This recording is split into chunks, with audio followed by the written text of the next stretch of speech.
Hello viewers, কেমন আছেন সবাই? জনম জনমের প্রেম নাটকের 3 নম্বর এপিসোডটা কখন প্রচারিত হবে জানতে ভিডিওটি শেষ পর্যন্ত দেখুন।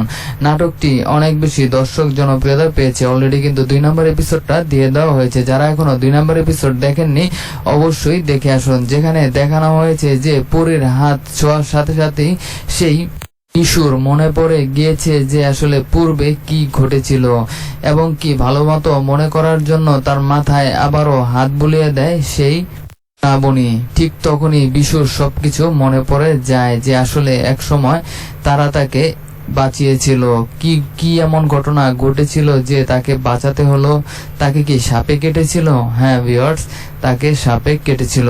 তার বাবা কাঠোরে তাকে কাঠ আনতে পাঠিয়েছিল, ঠিক তখনই তাকে সাপে কাটে। আর তখনই পরীরা তাকে খুঁজে পায় এবং তার জীবন বাঁচায়। ঠিক তখনই দেখতে পারবেন সরাসরি কিন্তু তার সাথে তার প্রেম ভালোবাসা হয়ে যায়। পরী তাকে পছন্দ করে ফেলে, সেই বিশুও শ্রাবণীকে পছন্দ করে ফেলে, যার কারণে তাদের মধ্যে অনেক প্রেম ভালোবাসা হয়, রোমাঞ্চকর দৃশ্য হয়। তারা একসাথে অনেকটা দিন কাটিয়েছিল। এই বিষয়গুলি পরী তাকে মনে করিয়ে দেয়। এরপরে তাদের সাথে যা ঘটে যায় অনেক দুঃখজনক ঘটনা, যেখানে দেখানো হয় যে তাদের সামনে একজন সাধু সন্ন্যাসী চলে আসে এবং কি পরীকে আটক করে পরীর যে লাঠিটা রয়েছে সেটা দিয়ে সে সারা দুনিয়া শাসন করতে চেয়েছিল।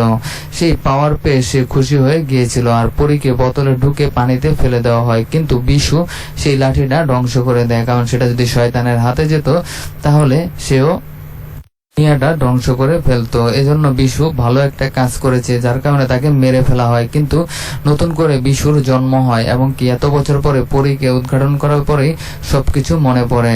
যাই হোক, নাটকটি খুব ভালোভাবে জমে উঠেছে, কিন্তু সেকেন্ড পার্ট আসলেও থার্ড কোনো পার্ট আসবে না। এখানেই সমাপ্তি করা হয়েছে নাটকটি। কারা কারা এই নাটকের পার্ট 3 চান অবশ্যই কমেন্টে জানাবেন।